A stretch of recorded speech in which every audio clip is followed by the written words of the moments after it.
Hello student, welcome to G3 learning class. Hope all are safe and healthy. Today in our geography class we will read about the solar radiation and insolation. यानी कि आज हम किसके बारे में पढ़ेंगे? Solar radiation के बारे में और इंसोलेशन के बारे में। Firstly solar radiation. बच्चों आपको पता है कि हमारी जो अर्थ है receives all its energy from the sun. कहाँ से लेती है? सन से लेती हैं। और सन क्या है? Sun is an extremely hot gaseous of spherical mass होता है और it continuously radiating heat energy. और ये हमेशा है लगातार है अपनी जो हीट एनर्जी है आपका रेडिएट करता रहता है इनटू द स्पेस के अंदर। और उस एनर्जी को क्या कहा जाता है? That is called the solar radiation. उसको क्या कहा जाता है? सोलर रेडिएशन है कहा जाता है। और बच्चों this energy is radiated from the nuclear reaction से निकलती है फ्रॉम इट्स कोर, इसके कोर वाले पार्ट से। और जहाँ का इसका जो टेम्परेचर है, जो कोर का टेम्परेचर है वो कितना पाया जाता है? It is nearest to the 1,50,00,000 degree Celsius होता है। और आपका जो सन का जो सरफेस टेम्परेचर है बेटा वो कितना होता है? It remains the 6,000 degree Celsius है पाया जाता है। But our earth receive a very small percentage of the solar radiation का बहुत ही आपका छोटा सा जो भाग है वो रिसीव करती है। और जो कितना होता है? 1/2 of the billion total energy. यानी कि जो टोटल आपके सोलर रेडिएशन की एनर्जी है उसका सिर्फ आधा जो भाग है रिसीव किया जाता है बाय द अर्थ सरफेस के द्वारा।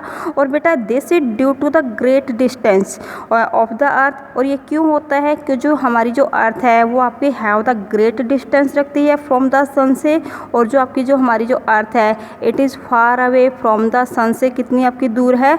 अबाउट द 150 मिलियन किलोमीटर आपकी दूरी पर है। और सेकेंडली जो रीजन वो कौन सा होता है? द साइज ऑफ द अर्थ का इज वेरी स्मॉल होता है as compare to the sun से आपका कंपेरिजन में। Now come on the solar insolation. Solar insolation किसे कहा जाता है? बेटा जो हमारी सोलर रेडिएशन होती हैं वो आपकी कहाँ पर आपको ट्रैवलिंग करती है? ट्रैवलिंग फ्रॉम द सन, जो सन से निकलते हुए ट्रैवल करती हुई एटमॉस्फेयर से reach to the earth surface, जो कि कहाँ पर पहुँचती हैं?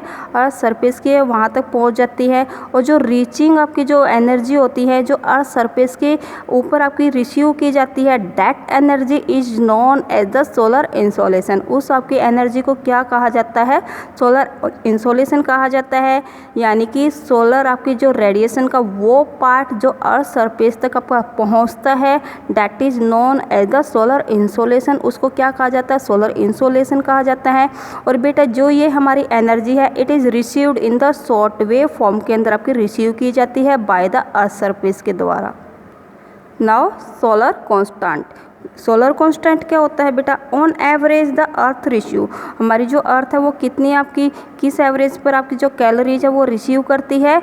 Our earth receive an average of the 1.94 calories है वो आपकी रिसीव करती है पर स्क्वायर सेंटीमीटर में पर मिनट के अंदर। कहाँ पर? At the top of its atmosphere, अपने आपकी टॉप लेयर के ऊपर, एटमॉस्फेयर के ऊपर। और डेट एनर्जी आपकी जो is called the solar constant, उसको क्या कहा जाता है? सोलर कांस्टेंट कहा जाता है। और इसको सोलर कांस्टेंट क्यों कहा जाता है? क्योंकि जो कांस्टेंट का जो मीनिंग होता है आपका इक्वल, सेम। ये जो एनर्जी है ना तो इंक्रीज होती है ना ही आपकी डिक्रीज होती है। यानी कि जो ये आपकी एटमॉस्फेयर की टॉप लेयर के ऊपर जो आपकी एनर्जी रिसीव की जाती है वो रिमेन द सेम रहती है। इस वास्ते it is called the solar constant. इस वास्ते इसको सोलर कांस्टेंट है कहा जाता है। Now student we will read about the factors influence the solar insolation। अब हम उन फैक्टर्स के बारे में पढ़ेंगे जो सोलर इंसोलेशन को है प्रभावित करते हैं। First is the inclination of the sun rays, यानी कि सूरज की किरणों का जो झुकाव होता है।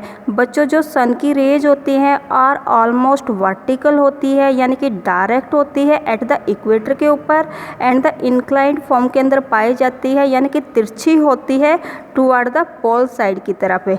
सो इस वास्ते जो वर्टिकल रेज होती है have to hit the less area को आपके हिट करती है देन द आपका इंक्लाइंड रे से। सो डेट द हीट जो हमारी जो हीट होती है per unit area provided by the vertical रे के द्वारा जो प्रोवाइडेड की जाती है इज मोर होती है देन द इंक्लाइंड रे से। You can understand through this diagram. आप इस डायग्राम से देख सकते हैं कि हमारी जो इक्वेटर के ऊपर है जो हमारी जो सन की रेज है वो आपकी डायरेक्ट है, यानी कि बिल्कुल ही आपकी क्या है ऑलमोस्ट वर्टिकल फॉर्म के अंदर आती है। और यहाँ पे देखिए इट आपका कवर द आपका लेस एरिया को आपको कवर करती है, और जबकि हमारी जो आपको पोल साइड की तरफ जो हमारी जो सन की रेज है इट आपका कवर द मोर एरिया को कवर करती है। और बच्चों इट मीन्स यहाँ पर जब वो मोर एरिया को कवर करेगी तो हमारी जो सन की रेज है जो आपकी ज़्यादा रिफ्लेक्टेड होएंगी, स्कैटर्ड होएंगी, तो इस वास्ते less energy will be receive by the earth surface के द्वारा लेस एनर्जी रिसीव की जाएगी। व्हाइल द आपका जो इक्वेटर के ऊपर है व्हेन द हमारी डायरेक्ट जो रेज है आपका कवर द लेस एरिया को कवर करेगी, तो it means this area have the more आपका हीट एनर्जी रखेगा देन द इंक्लाइंड आपकी रेज से। सो इस वास्ते हम कह सकते हैं कि जो हमारी इंसोलेशन है पर यूनिट एरिया का वो मैक्सिमम होता है एट द इक्वेटर के ऊपर एंड द मिनिमम पाया जाता है एट द पोल्स के साइड की तरफ। Student second point is thickness of the atmosphere, यानी कि जो हमारी जो एटमॉस्फेयर की जो थिकनेस होती है, जो मोटाई।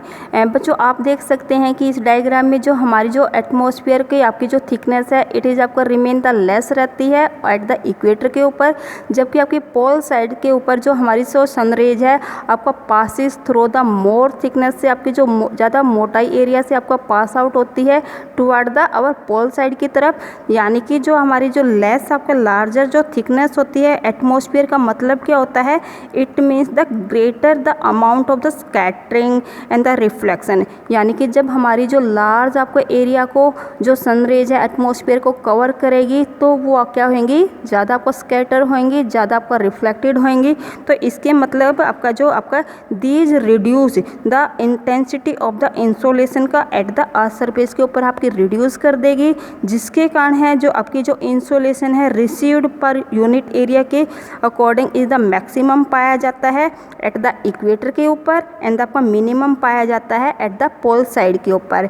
यानी कि हम कह सकते हैं कि इक्वेटर के ऊपर जब हमारी जो सन की रेज है आपकी लेस आपके एटमॉस्फेयर एरिया में से पास आउट होएगी, तो आपकी कम एरिया में से पास आउट आपका होने के कारण आपकी जो ज़्यादा एनर्जी है will receive at the equator की साइड के ऊपर आपकी रिसीव की जाएगी, जबकि हमारी पोल साइड के ऊपर जो हमारी जो सन रेज है ज़्यादा एटमॉस्फेयर आपकी जो लेयर में से पास आउट होएंगी, जिसके कारण वो ज़्यादा आपका स्कैटर्ड होएंगी, रिफ्लेक्टेड होएंगी। इसके कारण हमारी जो अर्थ है सरफेस है विल रिसीव द मिनिमम आपकी हीट एनर्जी को रिसीव करेगा। Now impact of the land and water, इसका मतलब क्या है बेटा, जो हमारी जो लैंड है या फिर वाटर जो सरफेस है रिएक्ट डिफरेंटली, अलग अलग तरह से रिएक्ट करते हैं to the incoming solar radiation के कारण। तो आपने देखा होगा जो हमारे जो लैंड का जो पार्ट है इट विल गेट आपका ईजिली आपका जल्दी से रैपिडली हीटेड अप हो जाता है, जबकि जो हमारी जो वाटर आपकी जो सरफेस एरिया है it will be take the more time to get heated, वो ज़्यादा टाइम लेता है आपका गर्म होने के लिए, जबकि जो हमारा जो लैंड का जो पार्ट है जो सरफेस एरिया है वो आपका टेक द लेस टाइम लेता है टू गेट हीटेड होने के कारण। और सेम ऐसे ही जो हमारी जो लैंड पार्ट है इट आपका रिलीज इट्स एनर्जी को जल्दी से छोड़ देती है, जबकि हमारी जो वाटर जो बॉडीज होती है इट रिलीज इट्स एनर्जी को आपको वेरी स्लोली बहुत धीरे धीरे रिलीज करती है, इस वास्ते वो देर तक आपकी गर्म रहती है। तो हम कह सकते हैं कि लैंड और जो वाटर का जो आपका इम्पैक्ट है उन दोनों का प्रभाव है वो सोलर आपकी इनकमिंग जो सोलर आपका रेडिएशन है उसमें अलग अलग आपका डिफरेंट टाइप से रिएक्ट करता है। Next point is length of the day, यानी कि जो हमारे दिन की जो लंबाई है या फिर हम कह सकते हैं ड्यूरेशन ऑफ द सन आपका सनशाइन, यानी कि हमारी जो सनशाइन का जो आपका ड्यूरेशन है टाइम है।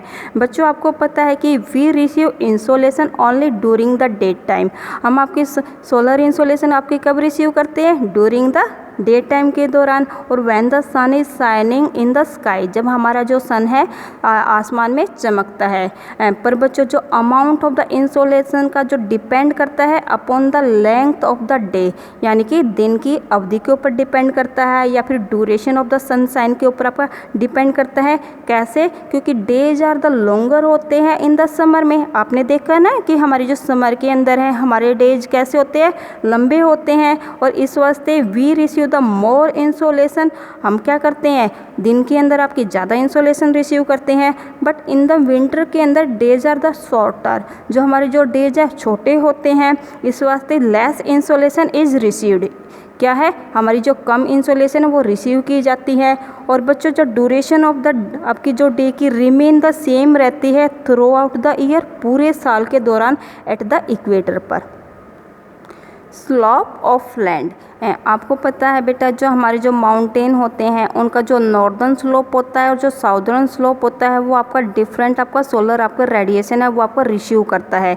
कैसे करता है? क्योंकि जो स्लोपिंग फेसिंग होते हैं, जो आपका सूरज की साइड की तरफ जो हमारा स्लोप होता है, जो आपका सन रिसीव मोर इंसोलेशन, वो वाला स्लोपिंग एरिया है क्या करता है, मोर इंसोलेशन आपका रिसीव करता है, जो आपकी सन की आपकी साइड से दूर हो सकते हैं। यू कैन सी, आप देख सकते हैं कि that is the southern slope, ये हमारे जो साउदर्न स्लोप है, ये जो एरिया है इट रिसीव द आपकी डायरेक्ट आपका रेज है, यानी कि सीधी आपकी लेस एरिया को इसकी जो सूरज की किरणें है रिसीव आपकी कवर करती हैं। इस वास्ते जो साउदर्न स्लोप आपका जो एरिया है ऑफ द माउंटेन का, it will B receive the more insolation, ये आपकी ज़्यादा इंसोलेशन को रिसीव करेगा देन द नॉर्दर्न स्लोप आपकी स्लोपिंग एरिया से। क्योंकि जो हमारे नॉर्दर्न स्लोपिंग एरिया से है वहाँ पर आपकी जो इंक्लाइंड आपकी जो रेज है वो फॉल होती है, आपकी गिरती हैं, जिसके कारण आपका मोर आपका जो अर्थ surface area is covered by the sun rays के द्वारा आपका कवर किया जाता है। और अभी जस्ट मैंने नौ आपको बताया है कि आपका जब जितना भी ज़्यादा एरिया आपका कवर किया जाएगा बाय द सनरेज के द्वारा, इट मीन्स आपकी जो सनरेज है, जो आपकी सनरेज है वो आपकी ज़्यादा आपकी एरिया को आपको कवर करेगी, जिसके कारण है वो ज़्यादा स्कैटर्ड होएगी, रिफ्लेक्टेड होएगी। इस वास्ते दिस आपकी जो आपके earth surface area will receive the less आपका इंसोलेशन को रिसीव करेगा। Student, you know our earth revolves around the sun, किसके चारों तरफ चक्कर लगाती है? सन के चारों तरफ लगाती है। और किस आपके पाथ के ऊपर? एक अंडाकार आपके पाथ के रूप के अंदर आपका चक्कर लगाती है। और बच्चों जिसके कारण अपनी ड्यूरिंग इट्स रिवॉल्यूशन के कारण around the sun the earth is farthest, क्योंकि हमारी जो अर्थ है दूरी पर होती है फ्रॉम द सन से ऑन 4 जुलाई। कौन से डे पर होती है? 4 जुलाई के दौरान हमारी जो अर्थ है इज द फारदेस्ट होती है फ्रॉम द सन से। और इसका जो डिस्टेंस होता है सन से कितना रहता है? 152 मिलियन आपका किलोमीटर का डिस्टेंस पाया जाता है। और इस आपके पोजीशन को क्या कहा जाता है?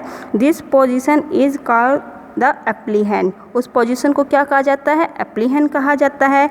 लेकिन बेटा जो ऑन द 3 जनवरी के उसमें the earth is the nearest होती है, बिल्कुल पास में होती है टू द सन के। और जो सन का और जो आपका अर्थ का जो डिस्टेंस है वो कितना होता है? 147 मिलियन किलोमीटर पाया जाता है।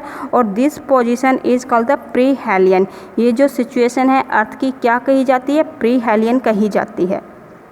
Now student, our this topic is complete. Next topic we will discuss in our next class.